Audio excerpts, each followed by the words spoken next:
Last year, Wemby won Rookie of the Year and led the league in blocks. Everybody knew he was special. But this season, he's acting like the league gave him a test, and he came back with all the answers. He's stronger, more efficient, and way more comfortable. You can see it in how he moves, how he attacks, and how totally normal it looks now when he does something that would break the internet for any other player. Let's look at what he's doing this season. In his second year, Wembanyama is averaging around 24 points per game, 11 rebounds, and almost 4 blocks on improved efficiency, and he made his first All-Star appearance. He's scoring more, rebounding the same, and blocking just as many shots, while getting better at basically every spot on the floor. From his rookie year to year 2, he improved his percentages. At the rim from about 70% to over 75%.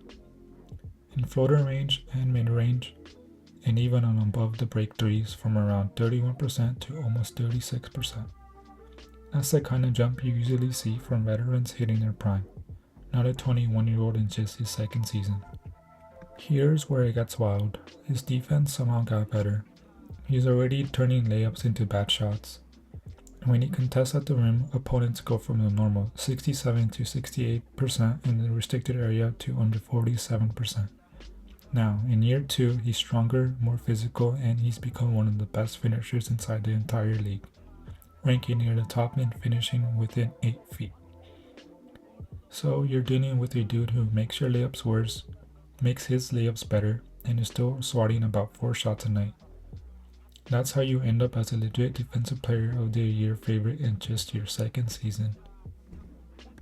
The crazy part is his offense is catching up to his defense. He's taking more threes and hitting them at a better clip, turning into a true inside-outside threat. He's not just some tall dude who could shoot. He's running pick and rolls, attacking off the dribble, and punishing teams if they give him any kind of a mismatch. And when you look at the impact numbers, the Spurs are a totally different team when he's on the floor. They're over 12 points better per 100 possessions with him in the game, which translates to something like a 25-30 win swing over a full season. That's superstar impact in year 2. So what does changing the NBA actually mean right now? First, he's rewriting the job description for big man. Teams used to choose between size and skill. Wemby shows you can have both in one player. Rim protector, switch defender, shooter, and offensive hub. Second, he's forcing teams to plan around him long term. Front offices have to ask, do we have anyone who can even bother this guy? And if not, how do we build a roster that can survive in a league where players like him might become the standard?